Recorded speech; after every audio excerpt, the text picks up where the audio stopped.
রাষ্ট্রপক্ষ যে বক্তব্যগুলো দিয়েছে সেই বক্তব্যেরই একটি প্রথম দিকের কিছু অংশের আমি প্রতিবাদ করেছি, বিরোধিতা করেছি। সেই প্রতিবাদ এবং বিরোধিতা করতে গিয়ে আমি শুরুতেই বলেছি যে এই আইনটির মধ্যে অনেক সীমাবদ্ধতা আছে।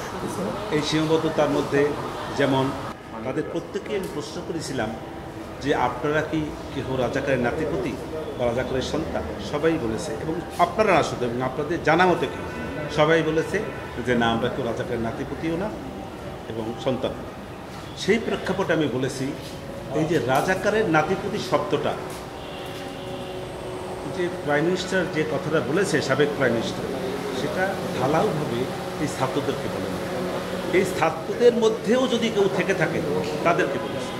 উনি কিন্তু, আমি এটাও বলেছি যে মুক্তিযুদ্ধের কোঠাটাকে সমন্বয় করা, কমিয়ে আনা, এই সদিচ্ছা তার ছিল, কিন্তু সেই সদিচ্ছার প্রতিফলন করতে এই আন্দোলনকারীরা দেয় না। এই যে দেয় নাই, এটা একটি আজকের যে তাদের যে ডিজাইন, এই ডিজাইনের একটি অংশ ছিল। আওয়ামী দুঃশাসনের প্রেক্ষাপটে আমি বলেছি একটি রাষ্ট্র যখন তার শাসন কার্যক্রম চালায়, সেই শাসন কার্যক্রম চালাতে গিয়ে তার ইচ্ছা সবসময় সদিচ্ছা হিসেবে থাকে। সদিচ্ছায় তারা আইন প্রণয়ন করে এবং সেই অনুযায়ী রাষ্ট্রকে পরিচালনা করার জন্য চেষ্টা করে, এবং এই সরকারও তা করেছে। চেষ্টা করতে গিয়ে কিছু ভুল ত্রুটি হতেই পারে, কারণ এটা কোনো মানুষই ভুলের ঊর্ধ্বে না, কোনো সরকারি ভুলের ঊর্ধ্বে না। এইসব ভুল ত্রুটি সব সরকার আমলে হয়েছে, এই সরকার আমলেও কিছু হয়েছে, কিন্তু যে ভুল ত্রুটিগুলি হয়েছে সেইটাকেই শুধু প্রাধান্য দিয়ে এর চাইতেও যে বেশি ভালো কিছু তৎকালীন সরকার করেছে 15 বছরে, সেই ভালো কিছুর কোনো রকমেরই কোনো প্রমাণ তারা তাদের কর্মচার্যে রাখেন নাই, এবং তারা শুধু তাদেরকে এক ধরনের গিবত শব্দ, অবশ্য আমি কোর্টে বলি নাই, এখানে বলছি, শুধু 15 বছরের শেখ হাসিনার শাসনের গিবতই করে গেছে। কিন্তু তাদের যে সমস্ত ভালো জিনিস ছিল, যেমন পদ্মা সেতু, মেট্রো রেল, কর্ণফুলী টানেল, তারপরে এলিভেটেড এক্সপ্রেস সহ আরও বিভিন্ন রকমের যে উন্নয়ন, সারা বাংলাদেশে যে সমস্ত উন্নয়ন করেছে, একটি দেশকে মধ্যম আয়ের দেশ হিসাবে রূপ নেওয়ার যে তার সর্বোচ্চ প্রচেষ্টা, এবং সে ঘোষণাও দিয়েছিল, এই যে বিষয়গুলি সেইগুলোকে ইগনোর করে তাদের ত্রুটি বিচ্ছুতিকেই শুধু তুলে ধরেছে। অতএব শুধু এখানে বিচার্য বিষয় হলো এই ট্রাইব্যুনালের যে balance of convenience and inconvenience. এই শেখ হাসিনার এই শব্দটা আমি যদিও ওখানে বলি নাই, কিন্তু একটা রাষ্ট্রের ট্রাইব্যুনালের দায়িত্বটা, বিচারকের দায়িত্বটা পক্ষে বিপক্ষে দেখবে, যেটি বেশি জোরালো সেটাকে অ্যাকসেপ্ট করবে, যেটি জোরালো না সেটাকে ডিসএগ্রি করবে, এটাই ইগনোর করবে, এটাই স্বাভাবিক। আমি সেই সব কথাগুলোই ওখানে বলার চেষ্টা করেছি, আমি বোঝানোর চেষ্টা করেছি।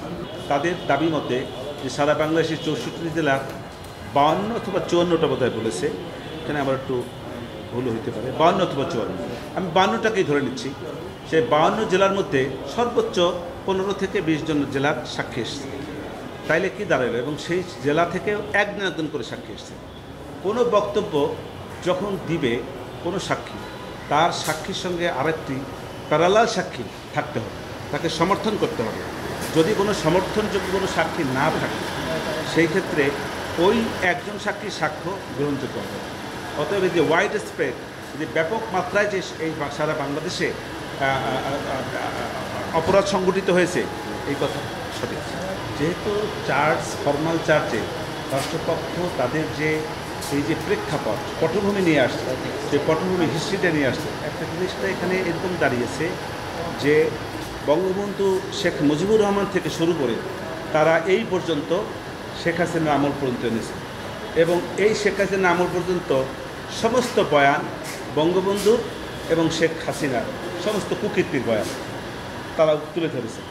আমার বক্তব্য হইল, আপনারা যদি, ঠিক আছে মানলাম যে আমার বঙ্গবন্ধু এই যে আমার আসামিরা ধরেন তাদের কুকীর্তিকে যদি যুক্তির কাছে ধরেও নেই, তাইলে আপনি আমার সুকীর্তিগুলো তাদের উঠানো উচিত ছিল।